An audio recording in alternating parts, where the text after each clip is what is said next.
Hi, this is Dr. Cynthia Wong. She is the chairperson at the University of Iowa.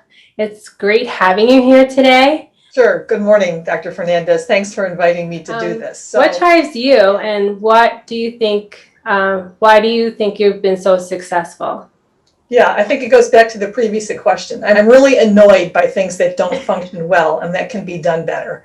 I think what drives me is wanting to make things better, and that includes making patient care better. Doing research that presents evidence that we can make patient care better, making education better. All of those things, I think, on a daily basis, drive me and hopefully most people to grow in their career. Mm-hmm. Mm-hmm. So true. For women and members of other underrepresented groups who feel that they've been maybe stagnant in their career, any suggestions for those individuals? Yeah, I think one thing, again, is to identify something that you're passionate about and then go after it. And it doesn't have to be huge because lots of times we don't have time to do huge things. But even smaller things get people's attention, particularly when they're successful. Smaller things are also better because they don't, often better, because you don't have to ask for a big resource right off the bat, which people tend to say no to, particularly if you don't have any experience. Or they just say no because they don't have the resources to give you. And so I think, again, finding something that you're passionate about and you want to change, and then going to your mentors, thinking about how do I make small steps in that direction. Is a way to again feel better about yourself, make our environment better for whatever we're doing, for our patients, for education, for research, and to help us move forward. Thanks, that's great. I think sometimes we feel you're working really hard and then you're like, I'm still not moving up. How do I do that? So thanks, yeah. Since you mentioned mentors and sponsors, I'm sure you've been on both sides of that relationship. And what suggestions do you have for mentees to take the most advantage of the mentor? I think one of the big things is meeting people outside your department. So when you're in the trenches and you're in the OR every day, you think you have kind of a small world. It's just the way things are, right? But lots of things get accomplished by bigger teams of people in our organization, and figuring out ways to meet those other people, I think, is critical. That's one reason we like to go to national meetings. But we also meet other anesthesiologists at national meetings, and I think it's important for anesthesiologists to meet other specialists. Anesthesia is never given in a vacuum, and we don't give it to patients just to give it to patients. We're working with surgeons or gastroenterologists or cardiologists or whatever, and so understanding the needs of those particular specialties and the patients in those specialties, I think, is important. And so use your mentor to find opportunities to get outside of our little operating room, whether it's joining committees that are outside the department, getting assigned to projects that involves meeting other people. I think that's one important thing, because your mentor has a bigger network than you do. Mm-hmm. Mm-hmm.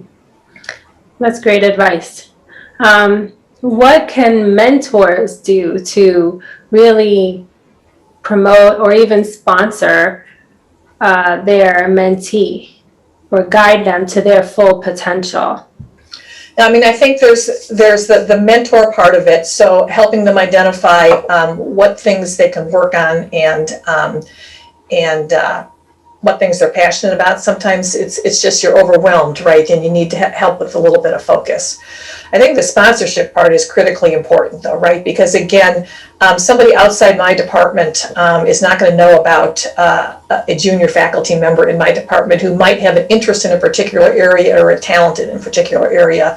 So it's my job to make sure that I introduced this person to a position that will help them shine as an individual and as a leader. It's great. It's great advice, and it's important to think about sponsoring more of us. And that probably leads going back to our other topic of conversation of promoting people and having them advance in their career, because they need that sponsorship so that they can produce their product, whether it's research or education or. Right, and as chair, for example, I know the institutional priorities probably better than other people in my department, because I sit on institutional committees, right? Mm-hmm. And so being able to call on people in my department to help solve those institutional priorities, I think is critical for a leader or a mentor or sponsor. Mm-hmm. Great. The mentee has to show the mentor that they want to do that, right? Mm-hmm. Yeah. Because I'm unlikely to recommend somebody who hasn't shown some enthusiasm for that kind of thing. Right. Correct. Right. You have the mentee has to show some interest and probably some prior work towards that.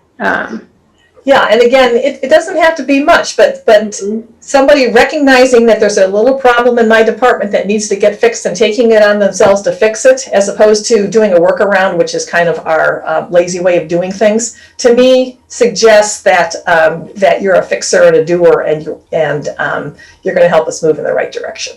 Mm-hmm. Yeah, it's true. So true. Any closing remarks on your experience as an anesthesiologist? Well, I think I picked the right profession. I've really enjoyed what I'm doing. And again, I think I have made contributions because I've helped to make change. And I think we have lots of opportunities in our profession to do that. I think it's a great profession because it does offer flexibility and we have our fingers in a lot of pies, which I love, right? It's not just the operating room, but it's all over the hospital. The other thing that I'm finding is that anesthesiologists are working their way into administrative positions in the hospital. They have this unique skill set, right, that we need in today's hospital world in terms of management, seeing the big picture, right, running operating rooms, running quality and safety, that kind of thing. And so I think it's a great profession because we have so much opportunity to get our fingers in a lot of pies. And I think it's a great opportunity for women too. I think our role is important. As you said, we have a unique perspective. I think that more people are starting to appreciate that. Over half of our patients are women, and half of our medical students are women, right? So our voice is important, and we just need to remember that our voice is important and to keep working to have it heard. Mm-hmm. Well, thank you so much for your time. I appreciate it. It's been a pleasure having this wonderful conversation with you today. Thank you for asking me to participate. I appreciate it.